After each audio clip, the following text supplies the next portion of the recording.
Ya pemirsa, proses seleksi Sekda Provinsi Kepri masih menjadi tanda tanya besar masyarakat Provinsi Riau.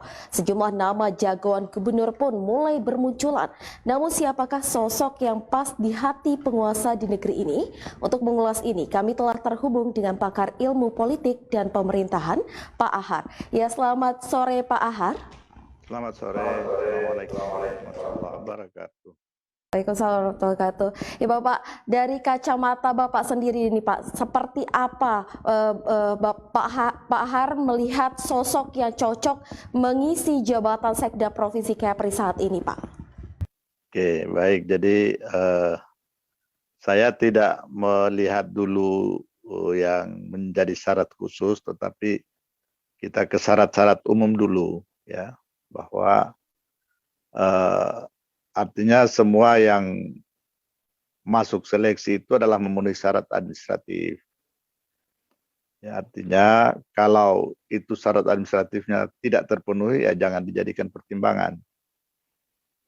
Nah, kenapa? Karena memang administratur negara atau birokrat itu dalam menjalankan fungsi tugas dan kewenangannya tidak boleh bertentangan dengan peraturan perundang-undangan. Ya harus selaras, harus sama dengan derap langkah peraturan perundang-undangan. Jadi ini kan bukan faktor suka atau tidak suka dulu. Faktor syarat umum dulu kita taruh, kita letakkan dulu faktor syarat umum. Baru nanti kita bicara tentang kompetensi, ya. Itu. Jadi yang penting syarat umumnya terpenuhi dulu, itu. Nah, sekarang dari semua nama itu ada beberapa yang mungkin syarat umumnya belum terpenuhi. Kriteria gubernur dan wakil gubernur menginginkan seperti apa menurut Bapak dari kacamata Bapak sendiri Pak? Yang jelas kalau memang itu pasti harus bisa bekerja sama dengan gubernur dan wakil gubernur, ya, karena ini kan kebutuhan. Dia adalah birokrat utama yang bisa mendrive seluruh kepala-kepala dinas lainnya. Ya, jadi kalau dia tidak menjadi orang yang sangat dekat dengan gubernur dan wakil gubernur, maka itu juga konyol, ya. Berarti kan tidak mungkin bisa bekerja sama dengan gubernur secara baik. Itu kan, tetapi harus terpenuhi syarat-syarat mutlak yang memang dipersyaratkan oleh peraturan perundang-undangan. Karena administrator negara itu harus berdasarkan peraturan perundang-undangan. Dia tidak boleh menjalankan kewenangan di luar dari peraturan perundang-undangan. Itu kan termasuk asas hukum itu. Baik Pak, memilih Sekda Provinsi bukan hal mudah. Dari pandangan aturan yang mengatur seyogyanya apa yang harus dipedomani nih Pak? Ya, jadi kan kalau dia syarat umumnya umpamanya eselonnya pangkatnya sudah berapa? 4C atau 4D, ya. Itu kan syarat umum, ya. Tetapi kan ada syarat-syarat khusus yang diberikan kewenangan oleh undang-undang untuk merekrut. Salah satunya umpamanya sudah mengikuti diklat tim. Contoh itu, ya. Nah, jadi kalau yang tidak pernah mengikuti diklat tim, tidak usah jadikan pertimbangan, atau dibuat lagi seleksi ulang. Kalau memang itu tidak sesuai dengan kebutuhannya gubernur dan wakil gubernur. Itu. Nah, apakah Anda menilai gubernur atau wakil gubernur sepakat bersama-sama memutuskan, bukan orang yang selama ini viral di media sosial?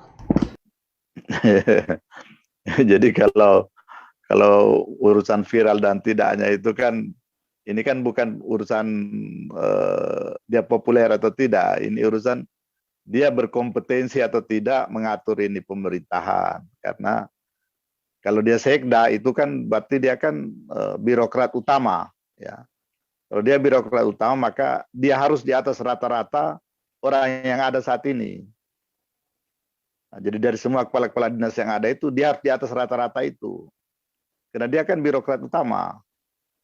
Itu, ya. Jadi pengetahuan dia di bidang pemerintahan harus lebih di atas orang-orang yang sekarang lagi berkuasa, yang lagi menjadi kepala dinas. Dia harus lebih menguasai dia soal pemerintahan, soal anggaran, soal kebijakan, ya. Itu semua dia harus, soal ekonomi, soal sosial dan segala macamnya dia harus menguasai, karena dia adalah birokrat utama itu. Jadi kalau kita tidak bisa gambling hanya dengan menaruh orang yang kita suka saja, tapi ternyata kompetensinya jauh di bawah standar. Tuh. Baik Pak, dari beberapa nama yang telah bermunculan, menurut Bapak sendiri sebagai pakar ilmu politik dan pemerintahan, siapa yang mendekati paling cocok menjadi Sekda Prof sendiri Pak? Ya kan, yang penting itu tadi saya bilang tadi ya, syarat utamanya dia harus mengikuti diklat tim. Karena itu kan takaran atau ukuran yang sifatnya normatif, yang menjadi persyaratan undang-undang, persyaratan peraturan undang-undangan, bahwa mereka yang mau jadi Sekda Prof itu harus mengikuti diklat tim. Nah, dari situ siapa yang ada? Kan itu sudah ketahuan itu. Ya. Jadi kita tidak usah lagi juga dulu berandai-andai dengan orang lain yang tidak memenuhi syarat itu. Nah, umpamanya kalau dia sudah memenuhi syarat itu, terus sekarang kita lihat lagi kompetensinya seperti apa. Ya kan? Nah, contoh umpamanya mantan sekda atau pernah menjadi sekda di mana? Di Bintan kah, di Batam kah, di Karimun kah, itu. Atau dia mungkin menjadi kepala dinas sudah beberapa periode. Eselon 2 dia di pemerintahan provinsi, ya kan? Bisa saja. Artinya kalau takaran itu yang dipakai itu terserah Pak Gubernur. Siapa yang menurut dia bisa diajak untuk bekerja sama dengan baik. Nah, itu jadi faktor untuk bekerja sama dengan baik itu malah tidak menjadi prioritas kalau menurut saya. Karena kan kalau dia menjadi birokrat utama, pasti sudah ada standar yang menjadi acuan bahwa dia menguasai materi-materi sebagai syarat untuk dia menjadi sekda. Itu.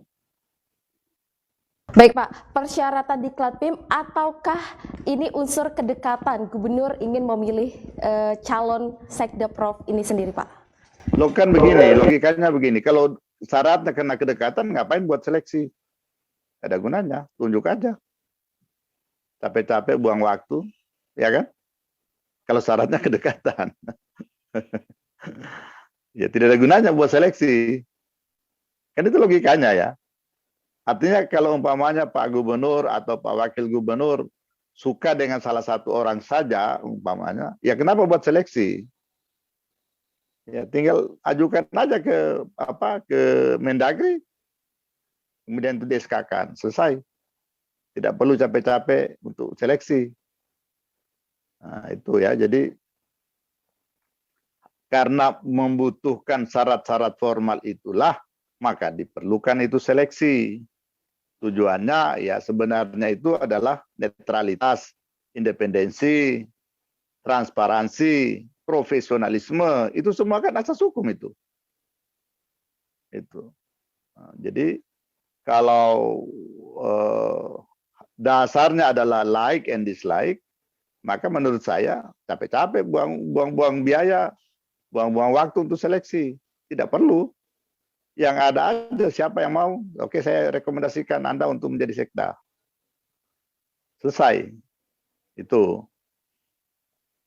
Pak, ada 3